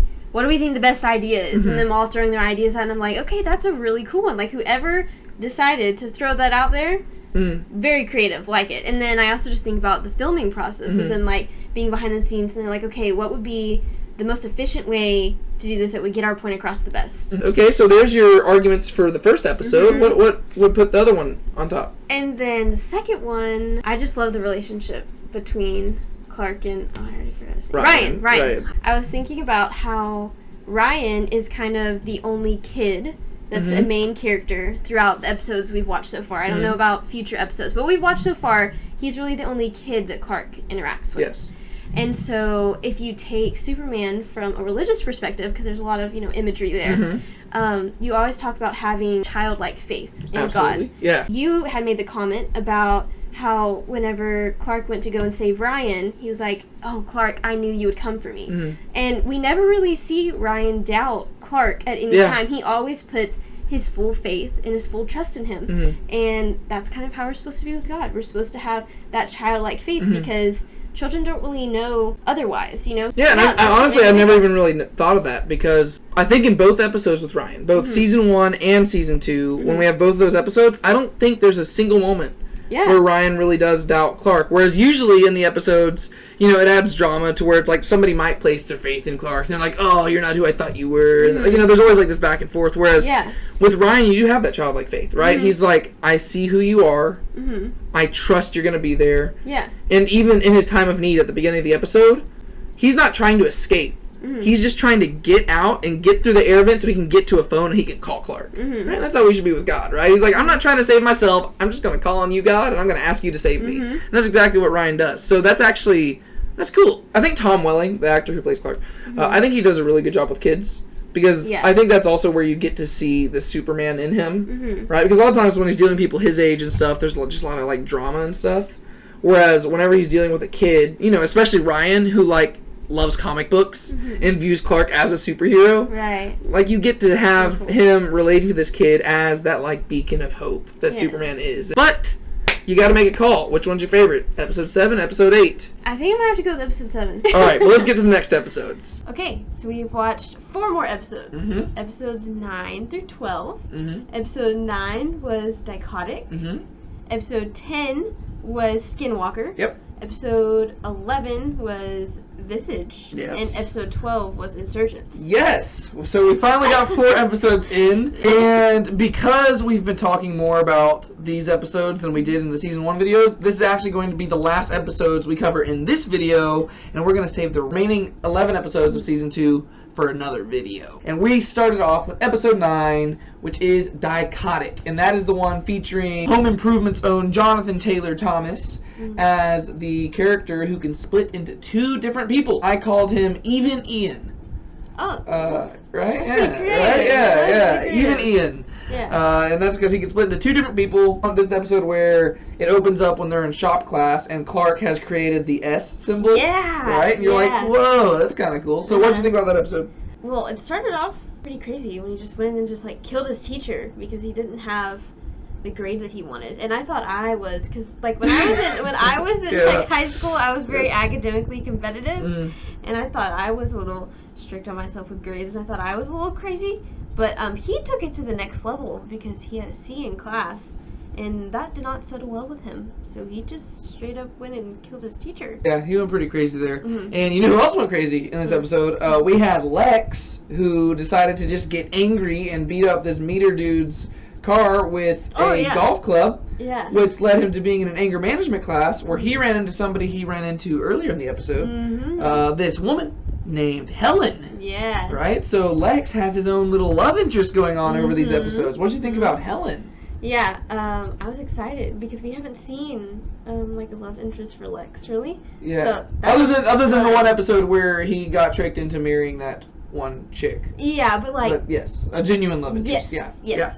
So that was really fun because we haven't really got to see that side of Lex and his emotions. So that was really cool. I liked it. Yeah. I ship it. I like it. Yeah. No, Helen, Lex is pretty cool.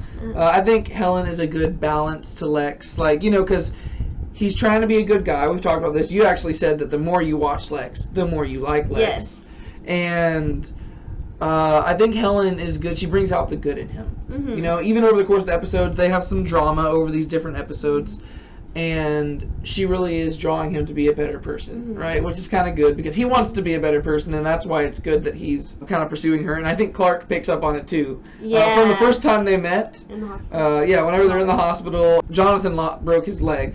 Right, and then of course Lex comes into the hospital saying, "I'll fly in the best orthopedist from Metropolis." It's like, oh my gosh, like every time I'll find some specialists. Lex comes in and he runs into this doctor, Helen, and they have this little back and forth where he kind of is insulting her, but he kind of likes her spunk, I guess. And you just see Clark's reaction, and he's like, "I see you, Lex. I see you," because Lex has always been the wingman for Clark, but now Clark's like back here like. Yeah, man, it's about time. Both of them are very, like Helen and Lex are both very equally witty too. Yeah. So I think it works really well. But let's go back to the main actual storyline of the episode, which is Ian, right? And he is hitting on both Lana and Chloe, and if I may say so myself, both Lana and Chloe, I literally have it right in my notes right here, Lana and Chloe are being pains in the butt. Oh, yeah. Because Clark is coming up to them and being like, hey, I have your best interest at heart here. Watch out for this Ian guy. And each of them are like, oh, don't worry. Ian told me that the other person liked him, but he really liked me more. And he wanted to keep it a secret. And like, for anybody watching this, if you're a girl and a guy has told you something like that, stay away from that guy. That's not a trustworthy guy. I'm not saying that he can split into two different people or anything. I'm just saying, even if he can't, stay away from that guy. That's terrible. If somebody's telling you to keep it a secret, stay away. Yeah. Chloe, she kind of isn't my favorite to begin with. Like, she kind of already kind of gets on my nerves a little bit. Yeah. So this episode didn't help when it comes to that. And Lana, she's just, I feel like she's smarter than that, and the fact that she acts the way that she does kind of gets under my skin. Yeah. I know that she's smarter than that, and she can make good decisions, but she just doesn't seem to. Yeah. And in the end of this episode, I will say that Lana did take the higher ground. Yeah. And she did, like, finally approach Chloe, be like, hey, we need to talk about Ian. I think he's playing both of us. Like, I mean, whenever Clark approached Lana, she didn't handle it very well, but then she did kind of take his advice and go to Chloe. He's like, hey, we need to talk about this Ian thing. But then that's whenever Ian comes in, kidnaps them, and is like, hey, let's go on a double date, and like shows both of them, right? They go to the dam, and this is where, you know, there's this whole fight. First off, Chloe gets knocked out, obviously, so that she doesn't figure out Clark's secret. And then Lana, she fights back, right? She's like, I'm not having it. I'm not getting thrown over this dam. Yeah, she was giving up a good fight. Yeah, but then Chloe gets, this is the part that really just took me out of the episode. Because Chloe gets thrown over the dam, and Clark dives after her.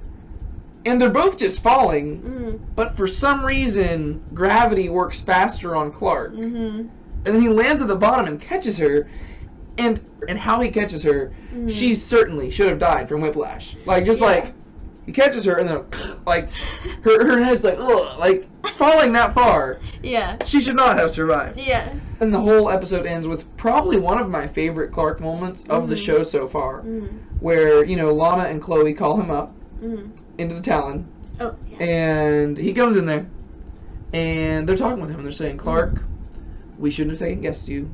You know, you were right. We should have watched out for this Ian guy, but, as Lana says, that was our mistake to make.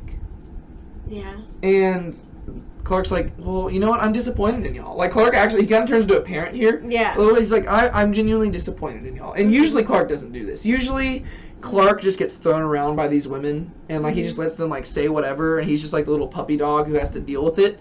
But not here. Right here, Clark is like, you know what? First, we can stop treating me like the jealous boyfriend. Since none of us have actually dated. You want to be friends? Let's be friends. And they're like, Is that what you really want? and you can tell that they're expecting him to be like, oh no, I'm sorry, I misspoke. No, I really do want to just be. And like Clark's like, yeah, it is. And they're like, oh, oof.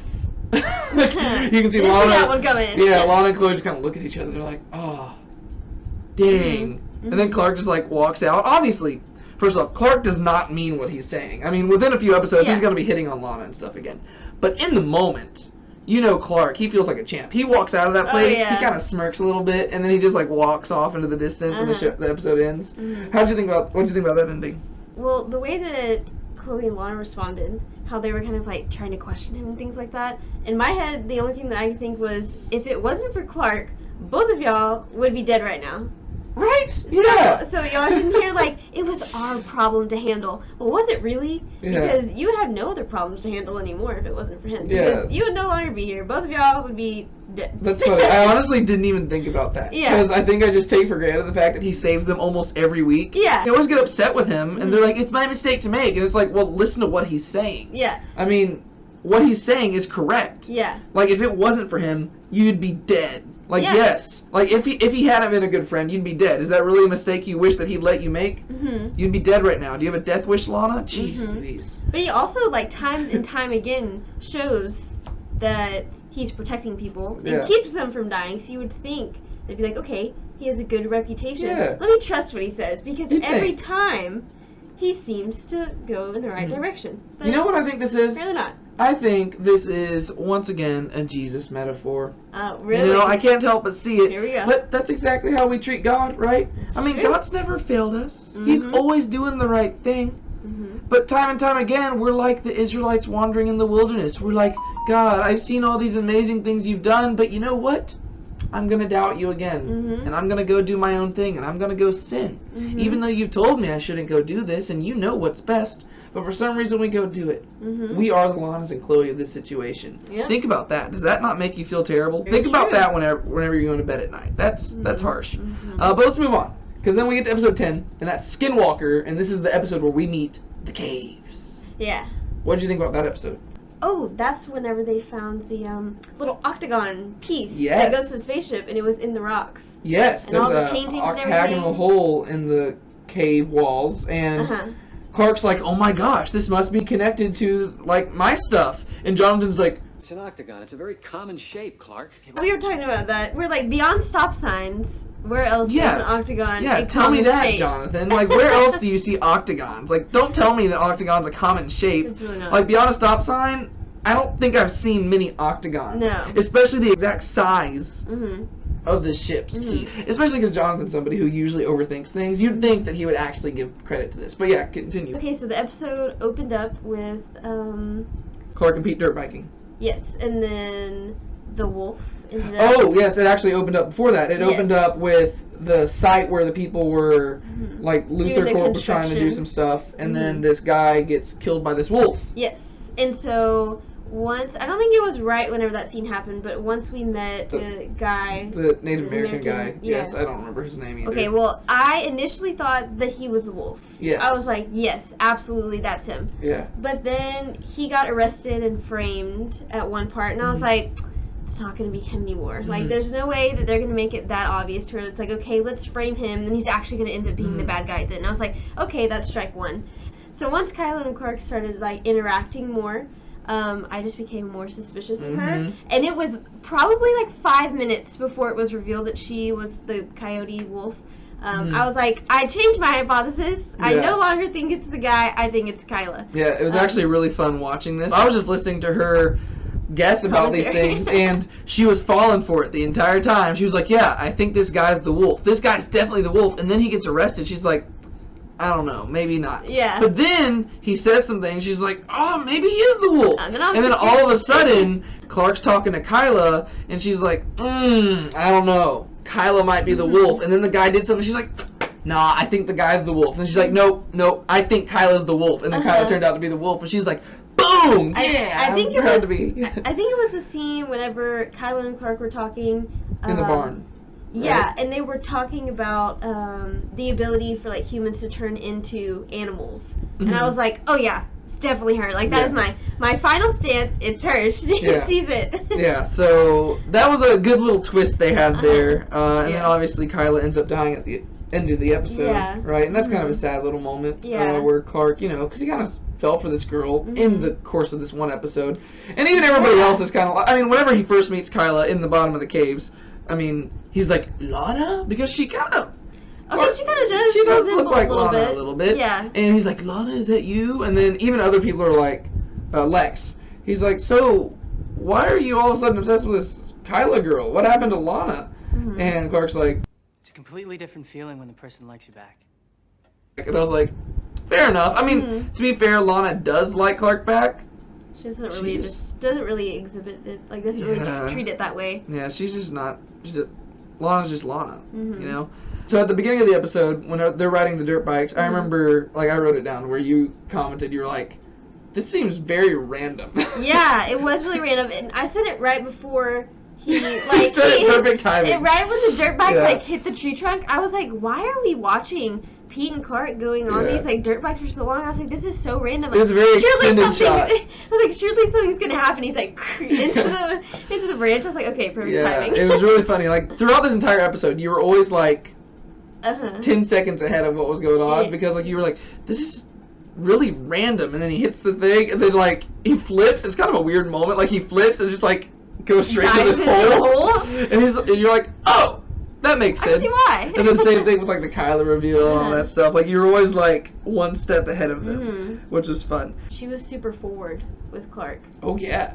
Like super forward. Really forward. It was crazy. Yeah, they're like sitting at the table, like he invited them over for dinner, and she's like looking at him like biting her lip and stuff, and like he's kind of looking at her being like, "Man, I like what you." I mean. Of course, right? He's a high school guy. He's gonna be like, heck yeah, some mysterious girl found me in some caves. She's at my house biting her lip at me. He's like, hey, how you doing?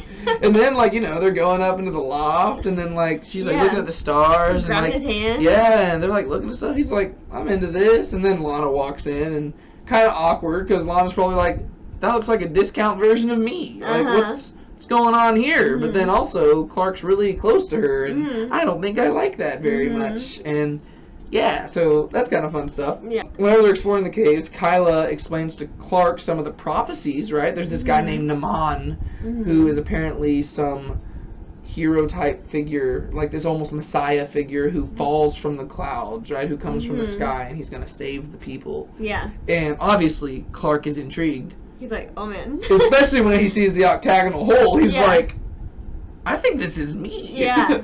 That'd be kind of a cool experience. I mean, imagine you were, you fell 100 feet into some vast chasm thing underground, and you found some writings on the wall that were about you. That'd be kind of cool. Yeah, look, cool, but also kind of creepy. But pretty epic. Yeah, still pretty cool. See, I wouldn't consider that as creepy because there's something like ancient about it, so it's cool. Yeah. It'd be creepy if you fell into somebody's basement and they had like a shrine to you. That'd be creepy, right? Okay. But if you fall into like a cave from like hundreds and maybe thousands, I don't even know, years ago, that's just kind of cool. So there's a distinction to be made there. And you can see why Clark, I don't know if he's being entirely altruistic when he's trying to save these caves. He's like, I want to figure... I think everybody, like Lex, Lionel, everybody who eventually turns to wanting to save these caves, they all have ulterior motives. I don't think any of them actually have like the motivation of, wow, we want to preserve these people's culture. Yeah. I think that's what Clark originally thought. Then he figured out it was about him, and he's like, I want to figure out more about me. There's also the episode where we notice that Lex says, I hope I'm not interrupting all the time. Hope I'm not interrupting. Hope I'm not interrupting. Hi, Lex. Come in. I hope I'm not interrupting anything. Hey.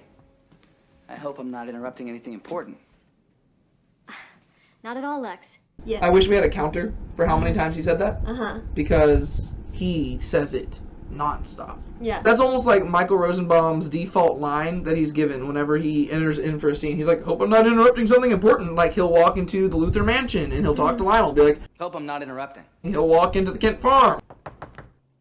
Hope I'm not interrupting. Most of Lex's lines are golden, right? Oh, Like yeah. all of his unique lines are golden, and that's why I think all the other ones like stick out so much. Like he always says, Hope I'm not interrupting. I'm going to get my experts from Metropolis. I'll get it up to my team in Metropolis immediately. Give me 5 minutes. I'll get you the 10 best lawyers in the state. I want a medevac to Metropolis General immediately. I want a team of specialists. I placed a call to my father's personal orthopedist in Metropolis. If there are any complications, he could be flown out here within the hour. You'll take a dozen extra lawyers. Fortunately, I got an army of them. Every other line is totally epic, and we actually have one of those epic lines in this episode, because Lionel comes in and he's like, Lex, have I done something in the recent past to offend you? and Lex says, There's so many ways I could answer that question, Dad. Oh my gosh, that was so good. Dad! Yeah. He always says dad with like this strong sense of avarice. The one other thing I wanted to mention before we move on to the next episode is that this is the episode where we were talking about Lex's driving glasses. He's all of a sudden wearing these glasses in this season. He's always wearing these like little driving glasses. And as we were watching the episode, towards the end of the episode, Lex is talking with Lionel, and like there's these close-up shots on his face, and I was like just commenting, those glasses look kind of funny on him. And I just pointed that out, and then it cut to another angle, and the glasses are gone. Yes. And then it cuts back to the previous angle, and the glasses are there, and it's literally just cutting back and forth from the same conversation, and the glasses keep disappearing, coming on and off, and I'm like, did people, like, how did this happen? Like, there are so many things. First off, Michael Rosenbaum, when he filmed this, he had to somehow miss the point that he was wearing glasses at one angle and not wearing them. Yeah. So maybe they filmed them on another day. I don't know. That's what I was thinking. But somehow he missed that. And then the directors and stuff and the costume designers, they had to miss it. Then the editors and stuff, like, so many people had to miss this. Yeah. And it was just funny to me because it's not a big deal. But it was just funny because I had literally just been like, those glasses look weird on him. Yeah. And then it probably made it all the way to the editor, and they're like, guys, y'all forgot to put the glasses on in both the scenes. And they're like, nah, we'll just leave it. Get over it. It's fine. Whatever. Yeah, and then we moved on to episode 11, which is Visage, and that is the one with the return of Whitney. This is with shape-shifting Tina. She comes Shape-shifting back. Tina, yeah. I thought she was weird the first time that we saw her, and I honestly think that this episode she might have been even more weird. This time she doubles down. Like before, she was just obsessed with Lana, and it was like she wanted to be Lana. That's a weird obsession too. She has like a really weird obsession. Yeah, I thought Lana. Clark was obsessed with Lana, Yeah. and I thought many of the freaks of the week were obsessed with Lana, but Tina, she takes it to another extreme. First off, and I think the first time in season 1, she wanted to be Lana. This time, she wants to, like, marry Lana. Yeah. And it's odd. It's really like, weird. she's taking the approach, she poses as Whitney, first off, and I think that had you going for a little bit, right? Yeah. Yeah, I think it had you tricked for a while, because we saw Whitney in combat, we knew that he was missing in action, and then it shows him, and he's saying to everybody, he's like, hey, they think we're dead, but we're going to make it out here, I want to get back to Lana, and everybody behind him is like, Lana, Lana, Lana, of course, all you do is mention Lana in Smallville, we know you want to get back there, and then bombs start going off and everything, and then it cuts to the opening credits, and I looked at you and I was like, you think he made it? And you said with total confidence, you're like, yeah. Absolutely. Because you expect that, right? But unfortunately, that is the last scene we see of Whitney alive. Yeah. Which is kind of a bummer. Yeah. But he goes out as a hero, which is cool. But then we pick up and we actually get to see Whitney walking in. First off, poor Clark. Oh, that broke my heart. Because he had just scored the date. Yeah, He was like, I got it. I mean, obviously, this is 2 episodes after he had just looked Lana in the face and was like, I just want to be friends. Yeah. So he's just a hypocrite, but I don't care. We all knew that. I think even Lana and Chloe knew that in the moment. It was just one of those things, but whenever he said it, the conversation did not go how they expected it to go, and so that's why it was so cool. I think everybody knew that he was still going to be pursuing Lana, right? Oh, yeah. But, so 2 episodes later, he's hitting on Lana. And to be fair, a month has passed between episodes 10 and 11. Because episode 10 ended with Lana saying, Whitney's missing in action. And then this one picks up saying, like, hey, you know, he's been missing for a month. Yeah. This is also the episode where we have Lana and Clark, you know, working on the pipes and the Talon, and the water sprays everywhere, and then Lana runs away, and Clark uses heat vision to seal it, and then whenever... It's a really kind of awkward scene. You know, Clark gets up and he's in a white shirt soaking wet, and then Lana kind of walks in and like gives him this up down, which lingers way too much, and it's kind of funny. I mean, you know, Tom Welling, he's in good shape. It's fine. Yeah. But they're setting up the groundwork for like, oh, Lana is actually beginning to, you know, draw closer to Clark. She's kind of forgiven him for some of the stuff he did earlier in the season, you know, where he like read kryptonite and stuff like that. And now we see him hitting on her.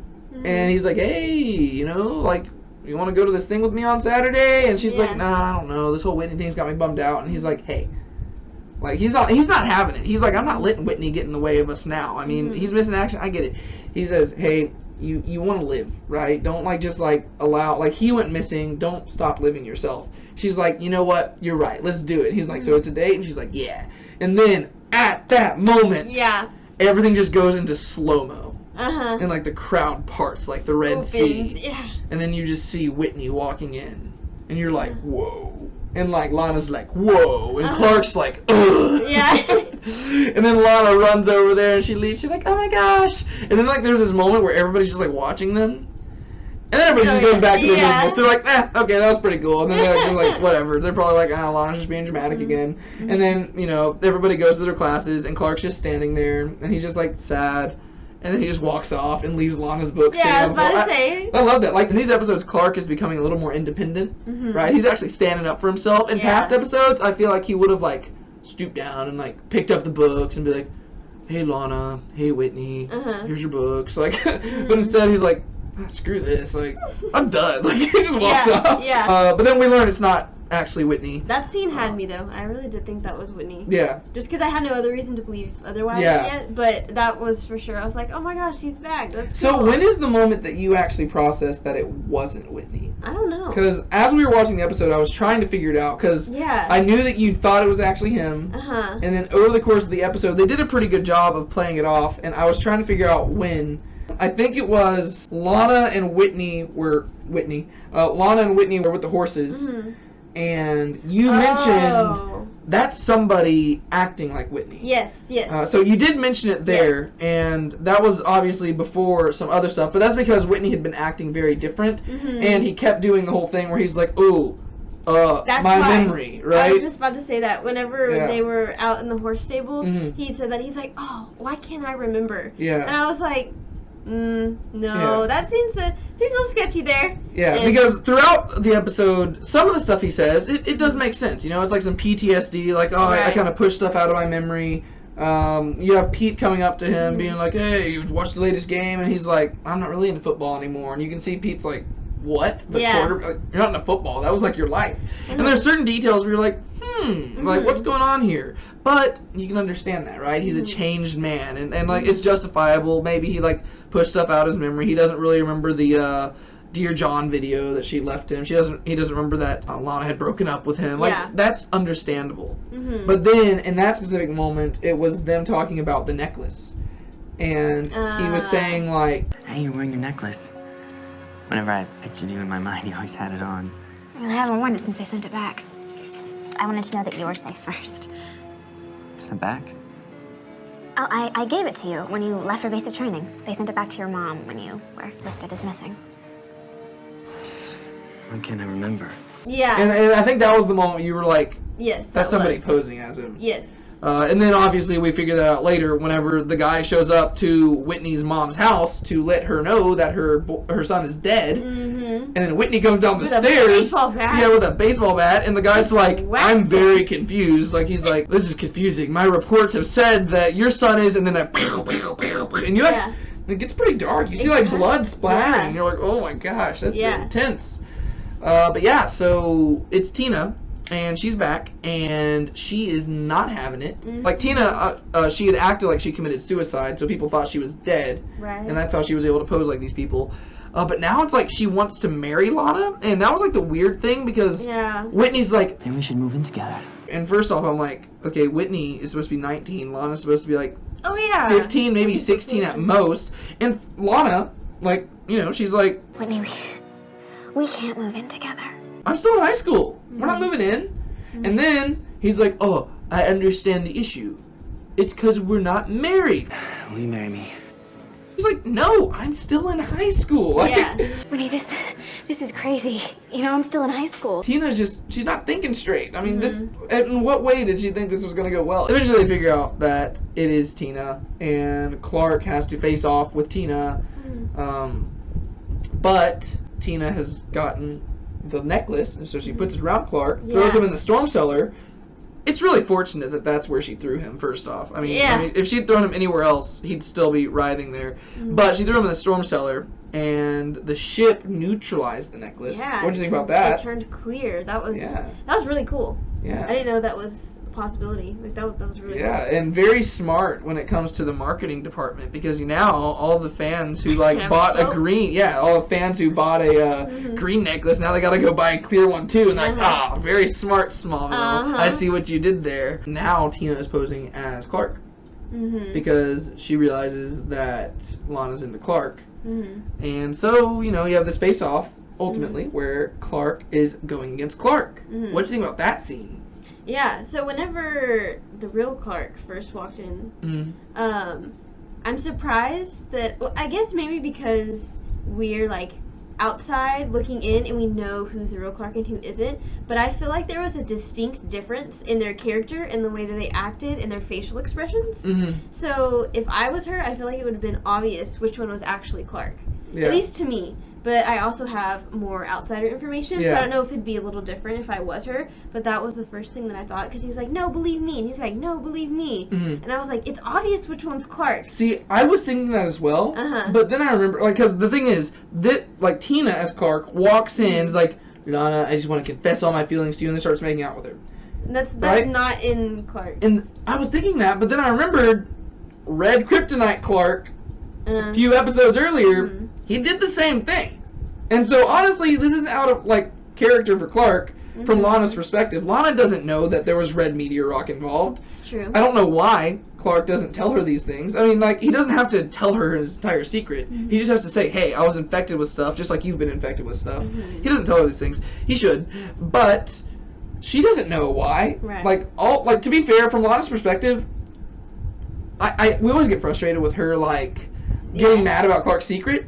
But if you actually do look at it from her perspective, Clark's a weirdo. I'm really surprised that she gives him the time of day, because he's almost bipolar. He's this sweet, charming boy, and then next thing you know, he's like, oh yeah, I'm on a motorcycle, let's go to the bar. And then and then he's like, I'm so sorry. It's up, down, up, down. And then he's always like, there's a secret part of me, I can't tell anybody. And it's like, well, yeah, that's weird. You're extremely bipolar. It's not just a change in attitude. It's like a Dr. Jekyll and Mr. Hyde. You're a totally different person. And so, from Lana's perspective, I can see, Tina right here is almost acting like Red Kryptonite Clark, walking in and be like, hey, Lana, So, I can see it. But then whenever, it's the red jacket and blue shirt that tells me, I mean, whenever somebody walks in with a red jacket and blue shirt, that's the real Clark Kent. Come on. So then that episode ends, and we move on to the final episode we watched, which is episode 12, Insurgents. And this is the one where it's kind of like a spiritual sequel to Jitters, right? Because Jitters was the one where they took the people in the Luthor Corp facility hostage, right? That was the shaking guy. Right. And that ended with Lex and Lionel hugging, and Lex looking at Clark and his family. And then this episode is where they take the Luthor Corp facility, not facility, but the Luthor Corp building hostage, and then it ends with Lex looking at Clark and his family. And this time, Lionel's not even hugging him. This time, Lionel and them are really not on good terms. Because the whole episode's actually been about them fighting against each other, and that would actually put everybody in the situation. What do you think about this episode? Yeah, that very ending scene, that I liked how they tied them together. I thought that was really cool. How those two were kind of had a lot of parallels. I thought that was cool. And the ending scene really got me. I was like, oh, yeah, that's so sad. Every time. Lex, I know, Lex is so good, and I'm like, oh, I want it so bad for him. And the fact that he almost had a chance to be Clark's brother, in the few episodes ago, I was like, oh, that must tear him apart even more. Yeah. And Lex does have a really good scene with Jonathan in this episode. because, you know, Jonathan was wanting to celebrate his anniversary with Martha, but Martha has to be at work because Lionel is just kind of putting the moves on Martha, trying to just, you know, it's really weird. Lionel's just not a great guy. And so Jonathan's a bit upset with this, and Clark goes to Lex and is like, hey, can we set something up so that my dad can maybe, like, go to Metropolis and, like, surprise my mom with, like, some sort of anniversary thing there? And Lex, being the awesome guy he is like, absolutely, yeah, like, I'll get a helicopter, we'll get him probably, like, you know, the best restaurant around, and we'll do that. And then they come to Jonathan, who Jonathan's just not in a good mood. I mean, anytime Jonathan has some 5 o'clock shadow, you know he's probably not in a good mood. Like, if he is not shaved, he's probably not in a good mood in this episode. And so Lex comes to Jonathan, you know, they're at their house, and he's like, hey, I got you this helicopter and all this stuff. And Jonathan just, like, lays into him, and he's like, Lex, I don't need your stuff. I hate the Luthers, yada, yada, yada, yada, yada.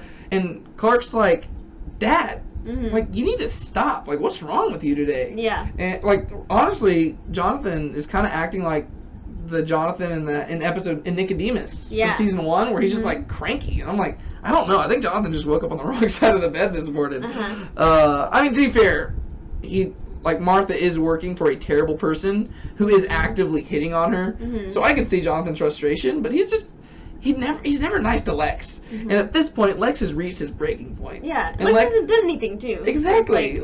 Like, to be fair, this is the one episode where Lex does kind of have to hide the fact that he is responsible for a lot of the issues. But prior to this, Lex has just been good, pretty much, to, you know, Jonathan and stuff. And finally, Lex just lays into him, and he's like, "That's all right, Clark. Mr. Kent, since the day I moved to Smallville, I've done nothing but try to be a friend to you. And in return, you do nothing but lecture me with sanctimonious platitudes. I'm done listening to them." And I was like, you go, Lex. Like, I love Jonathan. You stick up for yourself. Yeah, like, I love Jonathan. He is a great father to Clark, but he is such a jerk to Lex. Yeah. And I was happy to see Lex like standing up to people. It seems like a lot of people in season 2 are getting backbones. Like, Clark's getting a backbone. He's standing up to Lana and Chloe. Lex is standing up to Jonathan. I'm like, y'all go. Like, y'all just, heck yeah, like, give it to him. And then, of course, Jonathan has to, like, go back to Lex later on. He's like, so you know how I turned down that helicopter? I'm gonna need that helicopter. Yeah. And Lex is like, I take it back. He's like, I got you, dude. And really, I mean, what's Lex gonna do there? I mean, obviously Lex probably wants to say, no, you ain't getting the helicopter.